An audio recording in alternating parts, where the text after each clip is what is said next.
ಆತ್ಮೀಯ ವಿದ್ಯಾರ್ಥಿಗಳೇ, ನಾನು ಕಳೆದ ಅವಧಿಯಲ್ಲಿ ಘಟಕ 6 ಶಿಕ್ಷಣದಲ್ಲಿ ನಿರ್ವಹಣೆ ಮತ್ತು ಗುಣಮಟ್ಟದ ಘಟಕದಲ್ಲಿ 6.2.1 ನಲ್ಲಿ ಗುಣಮಟ್ಟದ ಪರಿಕಲ್ಪನೆಯನ್ನ, ಗುಣಮಟ್ಟದ ಅರ್ಥ ಹಾಗೂ ಗುಣಮಟ್ಟದ 5 ಪ್ರಮುಖ ಅಂಶಗಳನ್ನು ನಾವು ಚರ್ಚೆ ಮಾಡ್ತಾ ಹೋಗಿದ್ದೀವಿ. ಪ್ರಸ್ತುತ ಅವಧಿಯಲ್ಲಿ ಗುಣಮಟ್ಟದ ಆಯಾಮಗಳು ಹಾಗೂ ಶಿಕ್ಷಣದಲ್ಲಿ ಗುಣಮಟ್ಟದ ಪ್ರಾಮುಖ್ಯತೆ ಕುರಿತಾಗಿ ನಾವು ಚರ್ಚೆಯನ್ನು ಮಾಡ್ತಾ ಹೋಗೋಣ. ಹಾಗಿದ್ದರೆ ಯಾವುದೇ ಒಂದು ಕ್ಷೇತ್ರದ ಗುಣಮಟ್ಟದ ಅಳತೆಯನ್ನು ಮಾಡಬೇಕಾದಾಗ ಯಾವ ಅಂಶಗಳ ಆಧಾರದ ಮೇಲೆ ನಾವು ಗುಣಮಟ್ಟವನ್ನು ಅಳತೆ ಮಾಡ್ತಾ ಹೋಗ್ತೀವಿ, ಯಾವ ಆಯಾಮಗಳ ಆಧಾರದ ಮೇಲೆ, ಡೈಮೆನ್ಷನ್ಸ್ ಆಫ್ ದ ಕ್ವಾಲಿಟಿ ಅಂದ್ಕೊಂಡಾಗ ಯಾವ ಅಂಶಗಳ ಆಧಾರದ ಮೇಲೆ, ಯಾವ ಆಯಾಮಗಳ ಆಧಾರದ ಮೇಲೆ ನಾವು ಒಂದು ನಿರ್ದಿಷ್ಟ ಕ್ಷೇತ್ರದ ಗುಣಮಟ್ಟವನ್ನ ಪ್ರಮಾಣೀಕರಿಸಲಿಕ್ಕೆ ಸಾಧ್ಯ ಆಗುತ್ತೆ ಅನ್ನೋದು ನಮಗೆ ಅತ್ಯಂತ ಅವಶ್ಯಕವಾಗುತ್ತದೆ. ಹಾಗಾಗಿ ಆ ನಿಟ್ಟಿನಲ್ಲಿ ನಾವು ವಿಚಾರ ಮಾಡಿದಾಗ ಗುಣಮಟ್ಟವನ್ನ ಅಳತೆ ಮಾಡೋದಕ್ಕೆ ಅಥವಾ ಗುಣಮಟ್ಟವನ್ನ ಪ್ರಮಾಣೀಕರಿಸೋದಕ್ಕೆ ಸಾಕಷ್ಟು ಅಂಶಗಳನ್ನು ನಾವು ಪಟ್ಟಿ ಮಾಡ್ತಾ ಹೋಗ್ತೀವಿ. ಅವುಗಳಲ್ಲಿ ನಾವು ಅತ್ಯಂತ ಪ್ರಮುಖವಾಗಿ ಕಂಡುಕೊಳ್ಳಿಕ್ಕೆ ಸಾಧ್ಯ ಆಗೋದಾದ್ರೆ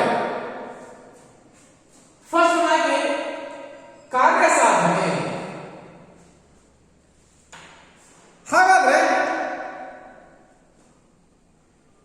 ಕಾರ್ಯ ಸಾಧನೆ ಅಂದ್ರೆ ಏನು? ಯಾವುದೇ ಒಂದು ವಸ್ತುವಿಗೆ, ಯಾವುದೇ ಒಂದು ಉತ್ಪನ್ನಕ್ಕೆ ಗ್ರಾಹಕನ ಬಯಕೆಗಳನ್ನ ಈಡೇರಿಸತಕ್ಕಂಥ ಸಾಮರ್ಥ್ಯ ಇರಬೇಕು. That is A work performance ಅಂತ ಹೇಳ್ತಾ ಹೋಗ್ತೀವಿ ನಾವು.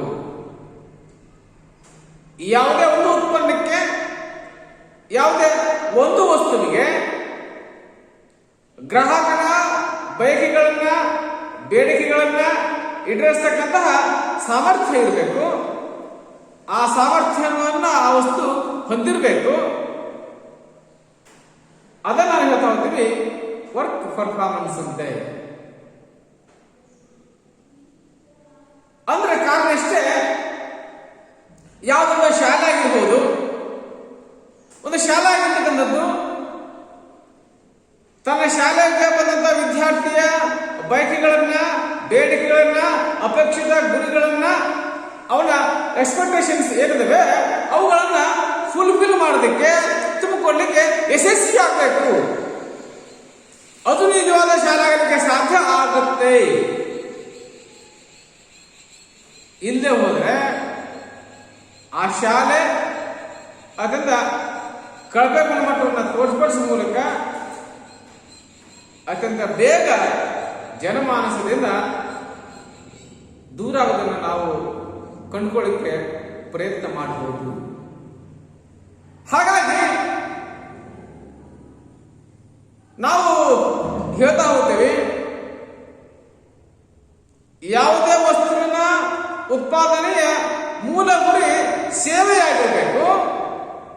ಆ ಸೇವೆ, ಆ ವಸ್ತುವನ್ನ ಬಳಕೆ ಮಾಡಲ್ಪಟ್ಟಂತಹ ಗ್ರಾಹಕನ ಬಯಕೆಗಳನ್ನ, ಬೇಡಿಕೆಗಳನ್ನ, ಅಪೇಕ್ಷೆಗಳನ್ನ ಈಡೇರಿಸತಕ್ಕಂತಹ ಸಾಮರ್ಥ್ಯವನ್ನ ಹೊಂದಿ ಆ ವಸ್ತು ರಚನೆ ಆಗಲಿಕ್ಕೆ ಸಾಧ್ಯ ಆಗಿರಬೇಕು. ಅದನ್ನು ನಾವು ಹೇಳ್ತೀವಿ ವರ್ಕ್ ಪರ್ಫಾರ್ಮೆನ್ಸ್ ಅಂತ, ಅಥವಾ ಕಾರ್ಯ ಸಾಧನೆ ಕಂಡುಕೊಳ್ಳಿಕ್ಕೆ ಸಾಧ್ಯ ಆಗ್ತಾ ಹೋಗುತ್ತೆ. ಅಂದ್ರೆ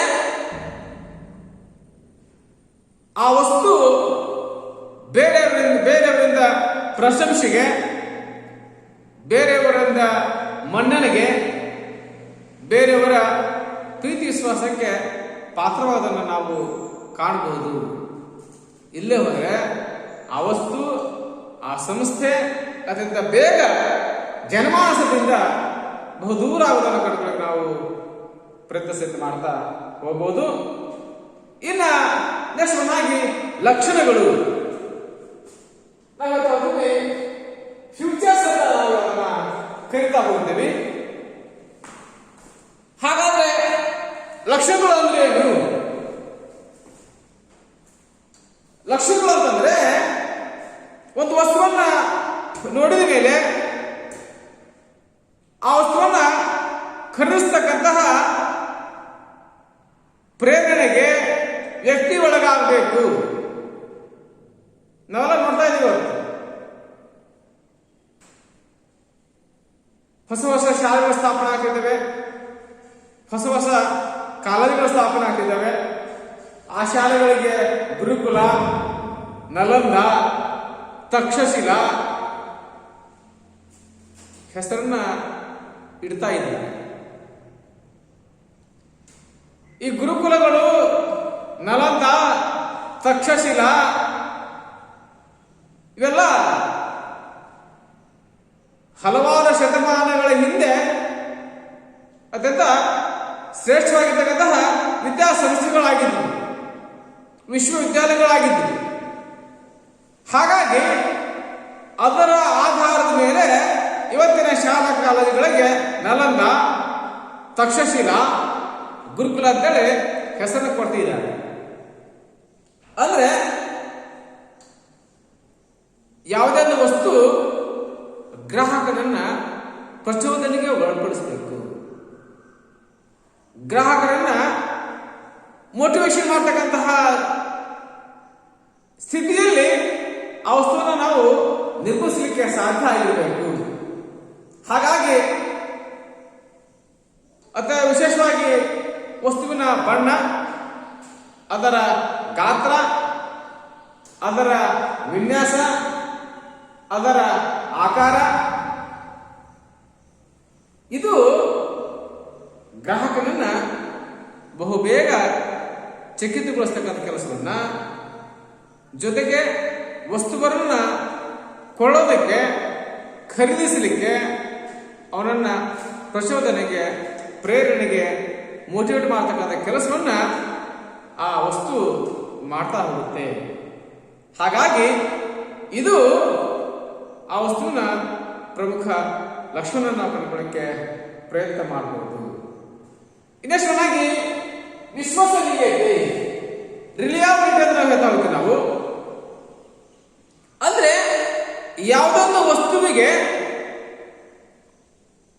ಗ್ರಾಹಕನಿಗೆ ವಿಶ್ವಾಸ ಬರಬೇಕು. ಯಾವುದೇ ಒಂದು ವಸ್ತುವಿನ ಮೇಲೆ ಗ್ರಾಹಕನಿಗೆ ವಿಶ್ವಾಸ ಬರಬೇಕು. ವಿಶ್ವಾಸ ಬರ್ತಕ್ಕಂತಹ ರೀತಿಯಲ್ಲಿ ವಸ್ತುವನ್ನ ಉತ್ಪಾದನೆ ಆಗಲಿಕ್ಕೆ ಸಾಧ್ಯ ಆಗಬೇಕು.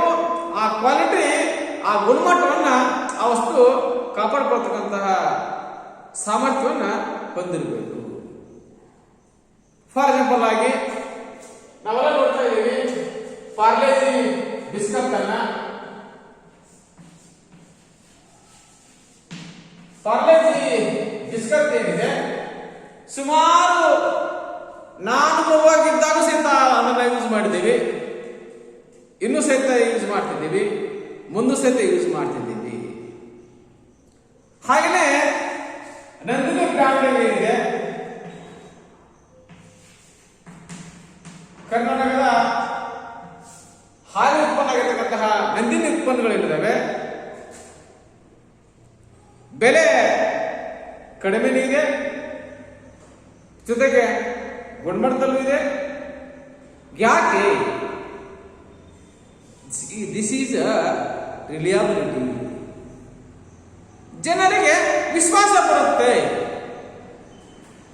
ಅದರಲ್ಲಿ ಯಾವ ರೀತಿಯ ದೋಷಗಳಿಲ್ಲ, ಅದರಲ್ಲಿ ಯಾವ ರೀತಿ ಕಲಬೆರಕೆಗಳಿಲ್ಲ, ಅದರ ಯಾವ ರೀತಿಯ ಮೋಸಗಳಿಲ್ಲ. ಅದರ ತೂಕದಲ್ಲಾಗಿರ್ಬೋದು, ಅದರ ಪ್ರಮಾಣದಲ್ಲಿರ್ಬೋದು, ಅದರ ಗುಣಮಟ್ಟದಲ್ಲಿರ್ಬೋದು,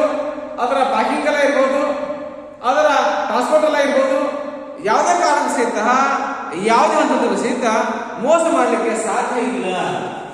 ಹಾಗಾಗಿ ಅದಕ್ಕೆ ಹೋಗ್ತಕ್ಕಂತಹ ಗ್ರಾಹಕ ಆಗಿರ್ತಕ್ಕಂಥವನು ಅದ್ರ ಮೇಲೆ ವಿಶ್ವಾಸವನ್ನು ಇಟ್ಟಿದ್ದಾನೆ, ನಂಬಿಕೆಯನ್ನು ಇಟ್ಟಿದ್ದಾನೆ. ಆ ಕಾರಣಕ್ಕಾಗಿ ಬೆಲೆ ಹೆಚ್ಚಾದರೂ ಸಹಿತ ಅದೇ ವಸ್ತುವನ್ನು ಕೊಂಡ್ಕೊಳ್ತಾನೆ. ಗ್ರಾಹಕನಿಗೆ ಬೆಲೆ ಮುಖ್ಯ ಅಲ್ಲ,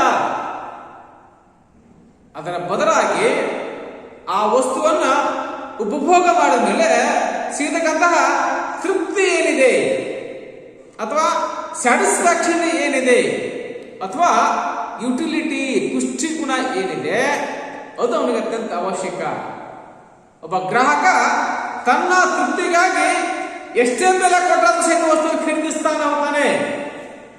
ಖರೀದಿಸಿ ಆದ್ಮೇಲೆ ವಸ್ತುವನ್ನ ಉಪಭೋಗಿಸಿದ ಮೇಲೆ ಅವನು ಅಪೇಕ್ಷಪಟ್ಟಂತ ತೃಪ್ತಿ ಸಿಗದೇ ಇದ್ದಾಗ ಅವನಿಗೂ ನಿರಾಸೆಗೊಳಗಾಗ್ತಾನೆ. ಹಾಗಾಗಿ ವಿಶೇಷವಾಗಿ ಹೇಳ್ತಾ ಹೋದ್ವಿ, ವಿಶ್ವಾಸನೀಯತೆ ಅತ್ಯಂತ ಅವಶ್ಯಕ. ಗ್ರಾಹಕನಿಗೆ ವಿಶ್ವಾಸನೀಯತೆ ಬರ್ಬೇಕಂತಿದ್ದಾದ್ರೆ ಅದರ ಬಾಳಿಕೆ ಬಗ್ಗೆ, ಅದರ ತಾಳಿಕೆ ಬಗ್ಗೆ ವಿಶ್ವಾಸ ಮೂಡಲಿಕ್ಕೆ ಸಾಧ್ಯ ಆಗಿರಬೇಕು. ಅದಕ್ಕೆ ವಸ್ತುಗಳನ್ನ ಖರೀದಿ ಮಾಡಬೇಕಾದಾಗ 1 year guarantee, 2 year guarantee, 3 years guarantee ಕೊಡ್ತಾ ಹೋಗ್ತಾರೆ. ಕಾರಣ ಏನು? ಜನರಿಗೆ ವಿಶ್ವಾಸ ಮೂಡಲಿ ಅನ್ನೋ ಉದ್ದೇಶಕ್ಕಾಗಿ ಅದನ್ನ ಕೊಡದನ್ನ ಕಂಡುಕೊಂಡು ನಾವು ವಿಶೇಷವಾಗಿ ಪ್ರಯತ್ನ ಮಾಡಬಹುದು. ಇನ್ನು ನೆಕ್ಸ್ಟಾಗಿ ಖಚಿತತೆ, ಕನ್ಫರ್ಮೇಶನ್ ಅಂತ ಕನ್ಫರ್ಮೆನ್ಸ್ ಅಂತ ಕರ್ಕೊಳ್ಳಕ್ಕೆ ಸಾಧ್ಯ ಆಗಿದೆ. ಅಂದ್ರೆ ಗ್ರಾಹಕನ ಅಗತ್ಯಗಳನ್ನ, ಬೇಡಿಕೆಗಳನ್ನ, ಬಯಕೆಗಳನ್ನ, ಎಕ್ಸ್ಪೆಕ್ಟೇಷನ್ಸ್ಗಳನ್ನ ಇಡಿಸ್ತಕ್ಕಂತಹ ಖಚಿತತೆ, ಕನ್ಫರ್ಮೇಶನ್ ಅನ್ನ ಆ ವಸ್ತು ಹೊಂದಿರಲಿಕ್ಕೆ ಸಾಧ್ಯ ಆಗಿರಬೇಕು. ಗ್ರಾಹಕನ ಅಗತ್ಯಗಳನ್ನ ಇಡಿಸ್ತಕ್ಕಂತಹ ರೀತಿಯಲ್ಲಿ ಆ ಉತ್ಪನ್ನ, ಆ ಸೇವೆ ಒದಗಿಸಲಿಕ್ಕೆ ಸಾಧ್ಯ ಆಗಿರಬೇಕು.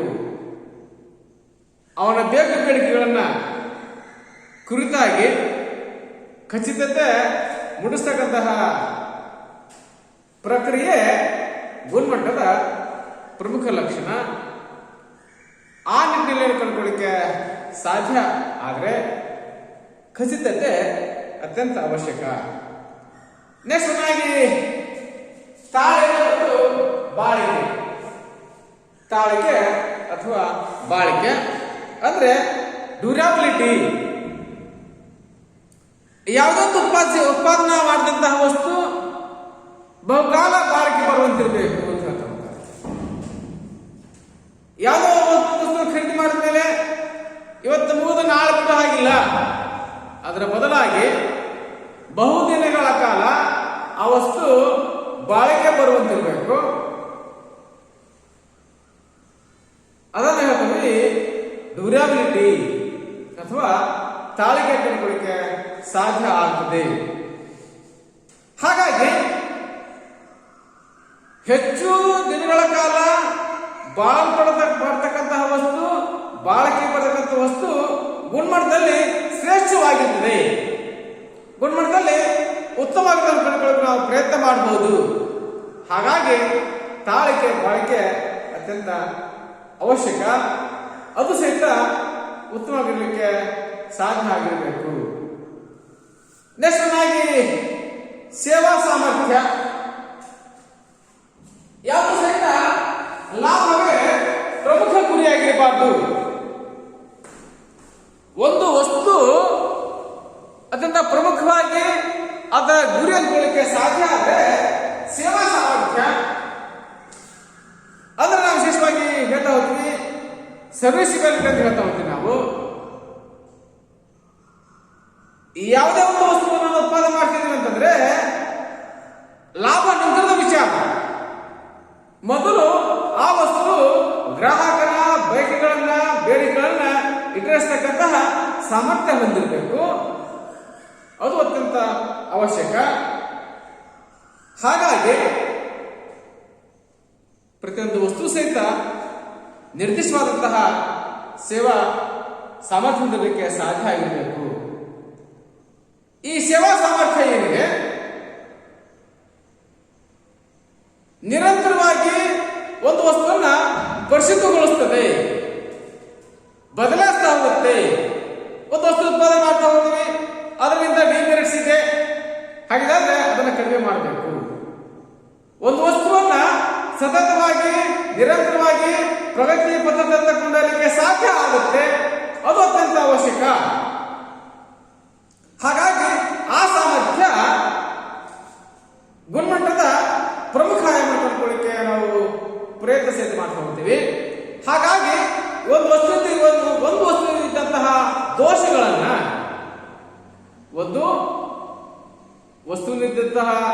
ದೋಷಗಳನ್ನ ಆದಷ್ಟು ಮಟ್ಟಿಗೆ ಕಡಿಮೆ ಮಾಡುವ ಮೂಲಕ ಉನ್ನತವಾದಂತಹ ವಸ್ತುವನ್ನ ಉತ್ಪಾದನೆ ಮಾಡೋದಕ್ಕೆ ವಿಶೇಷವಾದಂತಹ ಅವಕಾಶ ಕಲ್ಪಿಸಿಕೊಡುವಂತಹ ವ್ಯವಸ್ಥೆ ಏನಿದೆ ಅದನ್ನು ವಿಶೇಷವಾಗಿ ಹೇಳ್ತಾ ಹೋಗ್ತೀವಿ ಸೇವಾ ಸಾಮರ್ಥ್ಯ. ಹಾಗಾಗಿ ಯಾವ ವಸ್ತುವಿನಲ್ಲಿ ಸೇವಾ ಸಾಮರ್ಥ್ಯ ಹೆಚ್ಚಾಗಿರ್ತದೆ ಆ ಉತ್ಪಾದನೆಗೆ ಗ್ರಾಹಕನ ಬೇಡಿಕೆ ಹೆಚ್ಚಾಗುವುದನ್ನು ಕಂಡುಕೊಳ್ಳಕ್ಕೆ ನಾವು ಪ್ರಯತ್ನ ಮಾಡಬಹುದು. ಹಾಗಾಗಿ ಸೇವಾ ಸಾಮರ್ಥ್ಯವೂ ಸಹಿತ ಅವಶ್ಯವಾದಂತಹ ಮಾನದಂಡ ಆಯಾಮವನ್ನು ಕಂಡುಕೊಳ್ಳಕ್ಕೆ ನಾವು ವಿಶೇಷವಾಗಿ ಪ್ರಯತ್ನ ಮಾಡಬಹುದು. ನೆಕ್ಸ್ಟ್ ಆಗಿ ಬಾಯಿ ಅಂತ ಅಪಿಯರೆನ್ಸ್ ಅಂತ ಹೇಳ್ತಾ ವಿಷಯ ಇರುತ್ತೆ. ಅಪಿಯರೆನ್ಸ್ ಅಂತ ಹೇಳ್ತಾ ಹೋಗ್ತೀವಿ ನಾವು. ಅಂದ್ರೆ ಯಾವುದೇ ವಸ್ತುವನ್ನ ಗ್ರಾಹಕ ನೋಡಿದ ತಕ್ಷಣ ಅದನ್ನ ಕೊಳ್ಳಿಕ್ಕೆ ಅವನಿಗೆ ಮನಸ್ಸಾಗಿರ್ಬೇಕು ಅಥವಾ ಮೋಟಿವೇಟ್ ಆಗಲಿಕ್ಕೆ ಸಾಧ್ಯ ಆಗಿರಬೇಕು. ಹಾಗಾಗಿ ಆ ವಸ್ತುವಿನ ಆಕಾರ, ಅದರ ಗಾತ್ರ, ಆ ವಸ್ತುವಿನ ಬಣ್ಣ ಆಗಿರ್ಬೋದು,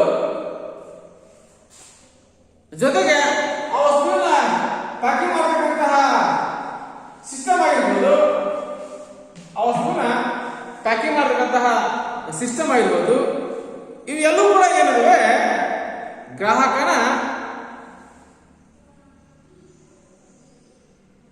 ಬಯಕೆಗಳನ್ನ ಬೇಡಿಕೆಗಳನ್ನ ಈಡೇರಿಸತಕ್ಕಂತಹ ಕೆಲಸವನ್ನ ನಿರಂತರವಾಗಿ ಮಾಡ್ತಾ ಹೋಗ್ತೇವೆ.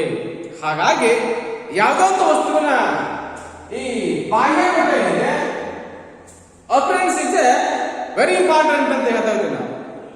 ಅಂದ್ರೆ ಒಂದು ವಸ್ತುವಿನ ಬಾಹ್ಯ ನೋಟ ಉತ್ತಮವಾಗಿರ್ಲಿಕ್ಕೆ ಸಾಧ್ಯ ಆಗಿರ್ಬೇಕು. ಅಂದ್ರೆ ಆ ವಸ್ತು ಕೊಳ್ತಕ್ಕಂಥ ವ್ಯಕ್ತಿ ಮೇಲೆ ಪ್ರಭಾವ ಬೀರ್ತಾ ಹೋಗುತ್ತೆ. ಬಾಹ್ಯ ನೋಟ ಗ್ರಾಹಕ ಮೇಲೆ ಪ್ರಭಾವ ಬೀರುವ ಮೂಲಕವಾಗಿ ಆ ವಸ್ತುವನ್ನ ಕೊಳ್ಳಲಿಕ್ಕೆ ಅವನಿಗೆ ಮೋಟಿವೇಶನ್ ಅನ್ನ ಪ್ರಚೋದನೆಯನ್ನು ಕೊಡ್ತಕ್ಕಂಥ ಕೆಲಸವನ್ನು ಮಾಡಲಿಕ್ಕೆ ಸಾಧ್ಯ ಆಗ್ತದೆ. ಹಾಗಾಗಿ ಅಪಿಯರೆನ್ಸ್ ಏನಿದೆ ಅದು ಸಹಿತ ಅವಶ್ಯಕ. ಅದು ಒಂದು ಗುಣಮಟ್ಟದ ಮಾನದಂಡ ಕಂಡುಕೊಳ್ಳಿ ನಾವು ವಿಶೇಷವಾಗಿ ಪ್ರಯತ್ನ ಸಹಿತ ಮಾಡ್ತಾ ಹೋಗ್ತೀವಿ. ನೆಕ್ಸ್ಟ್ ಸುರಕ್ಷತೆ, ಸೇಫ್ಟಿ ಅಂತ. ಹಾಗಾದ್ರೆ ಯಾವುದೇ ವಸ್ತು ಇರ್ಬೋದು ಅದರಿಂದ ಸುರಕ್ಷಿತ ಸಾಧ್ಯ ಆಗಿರಬೇಕು. ಅಂದ್ರೆ ನಾವು ನೋಡ್ತಾ ಹೋಗ್ತೀವಿ ವಸ್ತುವಿನ ಬಳಕೆಗೆ ಮುನ್ನ ಅಥವಾ ಬಳಕೆಯ ನಂತರದಲ್ಲಿ ಅದರ ಸುರಕ್ಷತೆ ಅನ್ನೋದಕ್ಕಂತ ಅವಶ್ಯಕ. ಅಂದ್ರೆ ನಿರಂತರವಾಗಿ ಆ ವಸ್ತು ತನ್ನ ಗುಣಮಟ್ಟವನ್ನು ಕಳೆದುಕೊಳ್ಳಲಾದ ರೀತಿಯಲ್ಲಿ ಆ ವಸ್ತುವನ್ನು ನಾವು ಗ್ರಾಹಕರಿಗೆ ಸೇವೆ ಕೊಡಲಿಕ್ಕೆ ಯಶಸ್ವಿ ಆಗಬೇಕು. ನಾವೆಲ್ಲ ನೋಡ್ತಾ ಇದ್ದೀವಿ, ಇತ್ತೀಚೆಗೆ ಮೊಬೈಲ್ಗಳು ಬ್ಲಾಸ್ಟ್ ಆಗತಕ್ಕಂಥದ್ದು, ಬೆಂಕಿ ಹೊತ್ಕೊಳ್ತಕ್ಕಂಥದ್ದು, ಇವೆಲ್ಲ ಯಾಕೆ ಆಗ್ತವೆ? ದೀಸ್ ಆರ್ ಅನ್ಸೇಫ್ಟಿ ಮಟೀರಿಯಲ್ಸ್ ಅಂತ, ಅನ್ಸೇಫ್ಟಿ ಗೂಡ್ಸ್ ಅಂತ. ಆ ವಸ್ತುವಿಗೆ ಯಾವುದೇ ರೀತಿಯ ಸುರಕ್ಷತೆ ಇಲ್ಲ. ಹಾಗಾಗಿ ಇದೇ ಮಾಡಿದ್ರೆ ಅನೇಕ ರೀತಿಯ ಸಮಸ್ಯೆಗಳನ್ನ ತಂದೊಡ್ಡ ಕೆಲಸವನ್ನು ಸಹಿತ ಮಾಡಲಿಕ್ಕೆ ಸಾಧ್ಯ ಆಗುತ್ತೆ.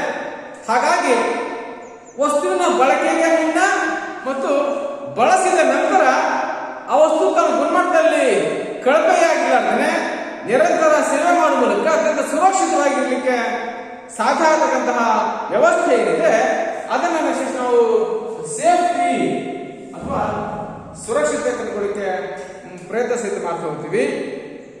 ಈ ಸುರಕ್ಷತೆಯೂ ಸಹಿತ ಒಂದು ವಸ್ತುವಿನ ಗುಣಮಟ್ಟವನ್ನ ಅಳತೆ ಮಾಡೋದಕ್ಕೆ ಒಂದು ಮಾನದಂಡ ಕಂಡುಕೊಳ್ಳಿಕ್ಕೆ ಸಾಧ್ಯ ಆಗ್ತಾ ಹೋಗುತ್ತದೆ. ನೆಕ್ಸ್ಟ್ ಶಿಕ್ಷಣದಲ್ಲಿ ಗುಣಮಟ್ಟದ ಪ್ರಾಮುಖ್ಯತೆ. ಹಾಗಿದ್ದಾದ್ರೆ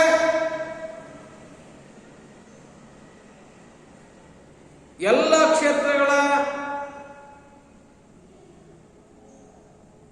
ಲಾಭದಾಯಕ ವ್ಯವಸ್ಥೆಗೆ ಅಥವಾ ಎಲ್ಲ ಕ್ಷೇತ್ರವೂ ಸಹಿತ ಲಾಭದಾಯಕ ವ್ಯವಸ್ಥೆಗೆ ಬಂದಿದ್ದಾವೆ ಅಂತಂದ್ರೆ ಅದಕ್ಕೆ ಮೂಲ ಕಾರಣ ಶಿಕ್ಷಣ. ಅದು ನಾವೇನು ತಿಳ್ಕೊಂಡಿದ್ದೀವಿ ಅಂತಂದ್ರೆ ಅದೊಂದು ಅನುತ್ಪಾದಕ ವೆಚ್ಚ, ಅದರಿಂದ ಯಾವುದೇ ರೀತಿಯ ಲಾಭ ಇಲ್ಲ. ಹಾಗಾಗಿ ಡಾಕ್ಟರ್ ಇರ್ತಾನೆ, operation is success but patient is dead. Operation is success but patient is dead. ಆದ್ರೆ ಏನಾಗ್ತದೆ, ಒಬ್ಬ ವೈದ್ಯ ಆಗ್ತಕ್ಕಂಥವನಿಗೆ ವೈದ್ಯಕೀಯ ಕಾಲೇಜಿನಲ್ಲಿ, ಮೆಡಿಕಲ್ ಕಾಲೇಜುಗಳಲ್ಲಿ ಉತ್ತಮವಾದಂತಹ ತರಬೇತಿ ಕೊಡ್ತಾರೆ, ಒಳ್ಳೆ ಡಾಕ್ಟರ್ ಆಗ್ತಾ ಹೋಗ್ತಾನೆ. ಹಾಗಾದ್ರೆ ಅವನು ಒಳ್ಳೆ ತರಬೇತಿ ಕೊಡ್ಬೇಕಂತಂದ್ರೆ ಒಳ್ಳೆ ಕ್ವಾಲಿಫಿಕೇಶನ್ ಅನ್ನು ಕೊಡ್ಲಿಕ್ಕೆ ಸಾಧ್ಯ ಆಗಿರಬೇಕು, ಒಳ್ಳೆ ರೀತಿ ಪಾಠಬೋಧ ಮಾಡಲಿಕ್ಕೆ ಸಾಧ್ಯ ಆಗಿರಬೇಕು, ಒಳ್ಳೆ ರೀತಿಯ ಪಠ್ಯಕ್ರಮ ಇರಲಿಕ್ಕೆ ಸಾಧ್ಯ ಆಗಿರಬೇಕು, ಒಳ್ಳೆ ರೀತಿಯ ತರಬೇತಿಯನ್ನ ಅವನಿಗೆ ಕೊಡ್ಲಿಕ್ಕೆ ಸಾಧ್ಯ ಆಗಿರಬೇಕು. ಅಂದ್ರೆ he was a excellent and good doctor in the medical field. ಅವನೊಬ್ಬ ವೈದ್ಯಕೀಯ ಕ್ಷೇತ್ರದಲ್ಲಿ ಉತ್ತಮವಾದಂತಹ ವೈದ್ಯ ಆಗಲಿಕ್ಕೆ ಸಾಧ್ಯ. ಅವಾಗ ವೈದ್ಯ ನಾರಾಯಣ ಹರಿ ಆಗಲಿಕ್ಕೆ ಸಾಧ್ಯ ಆಗುತ್ತೆ. ಇಲ್ಲೇ ಹೋದ್ರೆ ಏನಾಗ್ತದೆ, operation is success but patient is dead ಅಂತಕ್ಕಂತಹ ನಾನುಡಿ ಮತ್ತೆ ಮರುಕಳಿಸಲಿಕ್ಕೆ ಸಾಧ್ಯ ಆಗ್ತದೆ. ಹಾಗಾಗಿ ಶಿಕ್ಷಣದಲ್ಲಿನ ಗುಣಮಟ್ಟ ಉಳಿದ ಎಲ್ಲ ಕ್ಷೇತ್ರಗಳ ಪ್ರಗತಿಗೆ ದಾರಿಯಾಗೋದನ್ನು ನಾವು ಕಾಣಬಹುದು. ಹಾಗಾಗಿ ಮುಂದಿನ ಪೀಳಿಗೆಗೆ ಉತ್ತಮ ಗುಣಮಟ್ಟದ ಮತ್ತು ಮೌಲ್ಯದ ಶಿಕ್ಷಣ ಕೊಡಲಿಕ್ಕೆ ಸಾಧ್ಯ ಆಗಿರಬೇಕು. ಅದು ಅತ್ಯಂತ ಅವಶ್ಯಕ. ಇನ್ನು ನೆಕ್ಸ್ಟ್ ಕಂಡುಕೊಳ್ಳಿಕ್ಕೆ ಸಾಧ್ಯ ಆಗುತ್ತೆ. ಈ ಗುಣಮಟ್ಟ ಪ್ರಕ್ರಿಯೆ ಏನಿದೆ, ನಿರ್ವಹಣೆ, ಬೋಧನೆ, ಕಲಿಕೆ ಹಾಗೂ ಮೌಲ್ಯಮಾಪನದಲ್ಲಿ ನಿರಂತರವಾದಂತಹ ಅಭಿವೃದ್ಧಿ ಕಾಣುವಂತೆ ಮಾಡ್ತಾ ಹೋಗುತ್ತೆ. ಅಂದ್ರೆ ಉತ್ತಮವಾದಂತಹ ನಿರ್ವಹಣೆ, ಉತ್ತಮವಾದಂತಹ ಬೋಧನಾ ಪ್ರಕ್ರಿಯೆ, ಉತ್ತಮವಾದಂತಹ ಕಲಿಕಾ ವ್ಯವಸ್ಥೆ, ಉತ್ತಮವಾದಂತಹ ಮೌಲ್ಯಮಾಪನ ವ್ಯವಸ್ಥೆ, ಈ ಎಲ್ಲ ಕ್ಷೇತ್ರಗಳಲ್ಲೂ ಸಹಿತ ನಿರಂತರವಾಗಿ ಬದಲಾವಣೆಯನ್ನ, ಅಭಿವೃದ್ಧಿಯನ್ನ ಕಾಣೋದಕ್ಕೆ ಇದರಿಂದ ಸಾಧ್ಯ ಆಗ್ತಾ ಹೋಗುತ್ತೆ. ನೆಕ್ಸ್ಟ್ ಆಗಿ ಶಿಕ್ಷಣದಲ್ಲಿನ ಗುಣಮಟ್ಟ ಏನಿದೆ, ಗುಣಾತ್ಮಕ ಉತ್ಪನ್ನಕ್ಕೆ ಮಾರ್ಗ ಮಾಡಿಕೊಡ್ತಾ ಹೋಗುತ್ತೆ. ಅಂದ್ರೆ ಶಿಕ್ಷಣ ಗುಣಮಟ್ಟ ಉತ್ತಮವಾದಂತಹ ಗುಣಮಟ್ಟದ ವಸ್ತುವನ್ನು ತಯಾರು ಮಾಡಲಿಕ್ಕೆ ಒಂದು ರಹದಾರಿಯನ್ನ ಅಥವಾ ಪರ್ಮಿಷನ್ ಅನ್ನು ಪಡೆದಂತ ಕೆಲಸವನ್ನು ಮಾಡಲಿಕ್ಕೆ ಸಾಧ್ಯ ಆಗಿದೆ. ಹಾಗಾಗಿ ಗುಣಮಟ್ಟದ ಶಿಕ್ಷಣದಿಂದ ಅತ್ಯಂತ ಶ್ರೇಷ್ಠ, ಬುದ್ಧಿವಂತ ಮತ್ತು ಸಮರ್ಥ ವ್ಯಕ್ತಿಗಳು ಹೊರಬರಲಿಕ್ಕೆ ಅವಕಾಶ ಮಾಡಿಕೊಡ್ತಾ ಹೋಗುತ್ತೆ. ಹಾಗಾಗಿ ಕ್ವಾಲಿಟಿ ಎಜುಕೇಶನ್ ಏನಿದೆ ಅದು ಅತ್ಯಂತ ಅವಶ್ಯಕ. ಇನ್ನು ವಿಶೇಷವಾದಂತಹ ಗುಣಾತ್ಮಕ ಬದಲಾವಣೆಗಳಲ್ಲಿ ಶಿಕ್ಷಣದಲ್ಲಿ ಕಂಡು ಬರ್ತಾ ಹೋಗ್ತವೆ. ಶಿಕ್ಷಣದಲ್ಲಿ ಗುಣಾತ್ಮಕ ಬದಲಾವಣೆ ಏನಿದ್ದಾವೆ ಅವು ವಿಶೇಷವಾಗಿ ಕಂಡುಬರಲಿಕ್ಕೆ ಸಾಧ್ಯ ಆಗ್ತದೆ. ತದನಂತರದಲ್ಲಿ ಅಗತ್ಯ ಹಾಗೂ ಆಸಕ್ತಿಗನುಸಾರವಾಗಿ ಶಿಕ್ಷಣ ನೀಡಲಿಕ್ಕೆ ಸಾಧ್ಯ ಆಗುತ್ತೆ. ಏನು ಅಗತ್ಯ ಇದೆ, ಮಗುವಿನ ಆಸಕ್ತಿ ಏನಿದೆ, ಅವನ ಬೇಡಿಕೆ ಏನಿದೆ, ಅವನ ಒಲವು ನಿಲುವುಗಳೇನಿದ್ದಾವೆ, ಅದರ ಆಧಾರದ ಮೇಲೆ on the basis of the human needs ಅಂತ ಹೇಳ್ತಾ ನಾವು, ಅಥವಾ ಚೈಲ್ಡ್ ನೀಡ್ಸ್ ಅಂತ ಹೇಳ್ತಾ ನಾವು. ಮಗುವಿನ ಬೇಡಿಕೆಗಳ ಆಧಾರದ ಮೇಲೆ ನಾವು ಶಿಕ್ಷಣ ಕೊಡಲಿಕ್ಕೆ, ಒಂದು ವ್ಯವಸ್ಥಿತ ವಿಧಾನವನ್ನು ಅನುಸರಿಸಲಿಕ್ಕೆ ಗುಣಮಟ್ಟದ ಶಿಕ್ಷಣ ನಮಗೆ ನೆರವನ್ನು ಕೊಡೋ ಕೆಲಸವನ್ನು ಸಹಿತ ಮಾಡ್ತಾ ಹೋಗುತ್ತೆ. ತದನಂತರದಲ್ಲಿ ಶಿಕ್ಷಕರು ಗುಣಾತ್ಮಕ ಬೋಧನೆಯಲ್ಲಿ ತೊಡಗಲಿಕ್ಕೆ ಸಹಾಯ ಮಾಡ್ತಾ ಹೋಗುತ್ತೆ. ಗುಣಮಟ್ಟದ ಶಿಕ್ಷಣ ಕೊಡಲಿಕ್ಕೆ ಸಾಧ್ಯ ಆದರೆ ಗುಣಮಟ್ಟದ ಶಿಕ್ಷಕರು ಹೊರಬರಲಿಕ್ಕೆ ಸಾಧ್ಯ ಆಗುತ್ತೆ. ಹಾಗಾಗಿ ಉತ್ತಮ ಗುಣಮಟ್ಟದ ಶಿಕ್ಷಕರು ತಯಾರಿ ಆಗಬೇಕಂದ್ರೆ ಉತ್ತಮ ಗುಣಮಟ್ಟದ ಶಿಕ್ಷಣ ಕೊಡಲಿಕ್ಕೆ ಸಾಧ್ಯ ಆಗ್ತದೆ. ಹಾಗಾಗಿ ಗುಣಾತ್ಮಕ ಶಿಕ್ಷಕರು ಉತ್ತಮ ಬೋಧನೆ ತೋರಲಿಕ್ಕೆ ಸಾಧ್ಯ ಸಹಿತ ಆಗ್ತಾ ಹೋಗ್ತದೆ. ಇನ್ನು ಶಿಕ್ಷಣ ಪ್ರಗತಿಪೂರ್ಣ ಹಾಗೂ ಉತ್ತಮ ಸಾಧನೆ ಲಕ್ಷಣ ತೋರುತ್ತದೆ. ಶಿಕ್ಷಣ ಪ್ರಗತಿಗೆ ದಾರಿ ಮಾಡಿಕೊಡ್ತದೆ. ಒಬ್ಬ ವ್ಯಕ್ತಿಯನ್ನ ದೈಹಿಕ, ಮಾನಸಿಕ, ಸಾಮಾಜಿಕ, ಸಂವೇಗಾತ್ಮಕ ಮತ್ತು ಆರ್ಥಿಕವಾಗಿ ಮತ್ತು ನೈತಿಕವಾಗಿ ಅತ್ಯಂತ ಯಶಸ್ವಿ ವ್ಯಕ್ತಿಯನ್ನಾಗಿ ಮಾಡತಕ್ಕಂಥ ಕೆಲಸವನ್ನ ಶಿಕ್ಷಣ ಮಾಡ್ತಾ ಹೋಗುತ್ತೆ. ಆ ನಿಟ್ಟಿನಲ್ಲಿ ಶಿಕ್ಷಣ ಒಂದು ಪ್ರಗತಿಪೂರ್ಣ ಹಾಗೂ ಉತ್ತಮ ಸಾಧನೆ ಲಕ್ಷಣವನ್ನ ತೋರುವ ಕೆಲಸವನ್ನ ಮಾಡ್ತಾ ಹೋಗುತ್ತೆ. ನೆಕ್ಸ್ಟ್ನಾಗಿ LPG ಸವಾಲುಗಳನ್ನು ಎದುರಿಸ್ತಕ್ಕಂತಹ ಸಾಮರ್ಥ್ಯ ಬರ್ತಾ ಹೋಗುತ್ತೆ ವ್ಯಕ್ತಿಗೆ. ಅಂದ್ರೆ LPG ಅಂದ್ರೆ ಗ್ಯಾಸ್ ಅಲ್ಲ, ನಮ್ದಾಗಿರ್ತಕ್ಕಂತಹ ಎಲ್ ಅಂದ್ರೆ ಲಿಬರಲೈಸೇಷನ್, P ಅಂದ್ರೆ ಪ್ರೈವೇಟೈಸೇಷನ್, G ಅಂದ್ರೆ ಗ್ಲೋಬಲೈಸೇಷನ್. 1980ರ ದಶಕದ ನಂತರದಲ್ಲಿ ಆಗಿರ್ತಕ್ಕಂತಹ ಆರ್ಥಿಕ ಕ್ರಾಂತಿಯ ಪರಿಣಾಮವಾಗಿ ಉದಾರೀಕರಣ, ಖಾಸಗೀಕರಣ ಮತ್ತು ಜಾಗತೀಕರಣದ ನಿಟ್ಟಿನಲ್ಲಿ ನಾವು ಚರ್ಚೆ ಮಾಡ್ತಾ ಹೋದಾಗ quality based education, quality based employment ಅಂದ್ರೆ ಗುಣಮಟ್ಟ ಆಧಾರಿತ ಶಿಕ್ಷಣ ಜೊತೆಗೆ ಗುಣಮಟ್ಟ ಆಧಾರಿತ ಉದ್ಯೋಗ ಕೇಂದ್ರಿತ ವ್ಯವಸ್ಥೆಗೆ ನಾವು ಹೊತ್ಕೋಬೇಕಾದ್ರೆ LPG ಸವಾಲುಗಳನ್ನು ನಾವು ಎದುರಿಸಬೇಕಾದ್ರೆ ನಮಗೆ ಗುಣಮಟ್ಟದ ಶಿಕ್ಷಣ ಬೇಕಾಗುತ್ತಿದೆ. ಅದಕ್ಕಾಗಿ ಶಾಲೆಗಳು ಸಜ್ಜುಗೊಳ್ಳಬೇಕು ಅಂತಕ್ಕಂತಹ ವಾತಾವರಣ ನಿರ್ಮಾಣ ಆಗಲಿಕ್ಕೆ ಸಾಧ್ಯ ಆಗ್ತಾ ಹೋಗುತ್ತೆ. ಜೊತೆಗೆ ಉತ್ತಮ ಗುಣಮಟ್ಟದ ಶಿಕ್ಷಣದಿಂದ LPG ಸವಾಲುಗಳನ್ನು ಅತ್ಯಂತ ಸಮರ್ಥವಾಗಿ ಎದುರಿಸತಕ್ಕಂತಹ ಅವಕಾಶ ಕಂಡು ಬರ್ತಾ ಹೋಗುತ್ತೆ. ದೇಶವನ್ನಾಗಿ ಶಿಕ್ಷಣದಲ್ಲಿ ಅರ್ಥಪೂರ್ಣ ಪ್ರಗತಿ ಕಾಣಬಹುದು. ನಮ್ಮ ಶಿಕ್ಷಣದಲ್ಲಿ ಅರ್ಥಪೂರ್ಣವಾದಂತಹ ಪ್ರಗತಿಯನ್ನು ಕಾಣಲಿಕ್ಕೆ ಸಾಧ್ಯ ಆಗ್ತಾ ಹೋಗುತ್ತೆ. ದೇಶವನ್ನಾಗಿ ಸ್ಪರ್ಧಾತ್ಮಕ ಬೆಳವಣಿಗೆ ಸೃಷ್ಟಿಯಾಗುತ್ತೆ. ಸ್ಪರ್ಧಾತ್ಮಕ ಬೆಳವಣಿಗೆ ಏನಿದೆ ಅದು ಸೃಷ್ಟಿಯಾಗಲು ಕಂಡುಕೊಳ್ಳಕ್ಕೆ ನಾವು ಪ್ರಯತ್ನ ಸಹಿತ ಮಾಡ್ತಾ ಹೋಗುವುದು. ಇನ್ನ ಅಪವ್ಯಯ ಮತ್ತು ಅನುತ್ತೀರ್ಣತೆ ಕಡಿಮೆಗೊಳಿಸಲಿಕ್ಕೆ ಸಾಧ್ಯ ಆಗುತ್ತೆ. ಅಪವ್ಯಯ ಅಂದ್ರೆ ವೇಸ್ಟೇಜ್ ಅಂತ ನಾವು ಹೇಳ್ತಾ ಹೋಗ್ತೀವಿ, ಮತ್ತು ಅನುತ್ತೀರ್ಣತೆ ಪ್ರಮಾಣ ಅದು ಅತ್ಯಂತ ಕಡಿಮೆ ಪ್ರಮಾಣದಲ್ಲಿ ನಡೆಯೋದನ್ನು ನಾವು ಕಂಡುಕೊಳ್ಬಹುದು. ತದನಂತರದಲ್ಲಿ ಗುಣಮಟ್ಟದ ಶಿಕ್ಷಣದ ಸಾರ್ವತ್ರಿಕರಣ ಸಾಧನೆ ಸಾಧ್ಯವಾಗುತ್ತದೆ. ಗುಣಮಟ್ಟದ ಶಿಕ್ಷಣದಿಂದ ಎಲ್ಲ ಮಕ್ಕಳನ್ನು ಸಹಿತ ನಾವು ಶಾಲೆಗೆ ಕರ್ತಿರಬಹುದು. ಎಲ್ಲರಿಗೂ ಶಿಕ್ಷಣದ ಸಾರ್ವತ್ರಿಕರಣದ ಅಡಿಯಲ್ಲಿ ಕಡ್ಡಾಯ ಶಿಕ್ಷಣವನ್ನು ಕೊಡಲಿಕ್ಕೆ ನಾವು ವಿಶೇಷವಾಗಿ ಪ್ರಯತ್ನ ಸಹಿತ ಮಾಡಬಹುದು. ಇನ್ನ ಆಯ್ಕೆಯಿಂದ ಕೂಡಿದಂತಹ ಶಿಕ್ಷಣ ನೀಡಲಿಕ್ಕೆ ಸಾಧ್ಯ ಆಗುತ್ತಾ ಹೋಗುತ್ತೆ. ಮಗುವಿಗೆ ಏನು ಬೇಕು ಅಂದ್ರೆ ಚಾಯ್ಸ್ ಬೇಸ್ ಎಜುಕೇಶನ್ ಅನ್ನ, ಆಯ್ಕೆ ಆಧಾರದ ಶಿಕ್ಷಣವನ್ನ ನಾವು ಕೊಡಬಹುದು ಅನ್ನುವಂತಹ ಕಲ್ಪನೆ ಏನಿದೆ ಅದನ್ನ ಇಟ್ಟಾಯಿಸಿಕೊಳ್ಳಿಕ್ಕೆ ಈ ಹೊಸ ಶಿಕ್ಷಣದಿಂದ ಅಥವಾ ಗುಣಮಟ್ಟದ ಶಿಕ್ಷಣ ಕೊಡಲಿಕ್ಕೆ ಸಾಧ್ಯ ಆಗ್ತಾ ಹೋಗ್ತದೆ. ಇನ್ನು ನಿರ್ವಹಣೆಕಾರ ಶಿಕ್ಷಣ ಹಾಗೂ ವಿದ್ಯಾರ್ಥಿಗಳ ಬೇಕು ಬೇಡಿಕೆಗಳ ಹಾಗೂ ನಿರೀಕ್ಷೆಗಳನ್ನ ಈಡೇರಿಸಲಿಕ್ಕೆ ಸಾಧ್ಯ ಆಗ್ತದೆ. ಒಬ್ಬ ಮ್ಯಾನೇಜರ್ ಆಗಿರ್ತಕ್ಕಂಥವನು ಅಥವಾ ಒಬ್ಬ ನಿರ್ವಹಣೆಕಾರ ಆಗಿರ್ತಕ್ಕಂಥವನು ಶಿಕ್ಷಣ ಕ್ಷೇತ್ರದ ಶಿಕ್ಷಕರ ಮತ್ತು ವಿದ್ಯಾರ್ಥಿಗಳ ಬೇಕು ಬೇಡಿಕೆಗಳನ್ನ ಸಾಕಾಗುವ ಮಟ್ಟಿಗೆ ತನ್ನ ಪರಿಮಿತಿಯ ಅಡಿಯಲ್ಲಿ ವಿಶೇಷವಾಗಿ ಅದನ್ನ ಅವನ ಬೇಡಿಕೆಗಳನ್ನ ಈಡೇರಿಸಿಕೊಳ್ಳಿಕ್ಕೆ ಪ್ರಯತ್ನ ಸಹಿತ ಮಾತಾಡಬಹುದು. ಎಲ್ಲರಿಗೂ ಧನ್ಯವಾದ.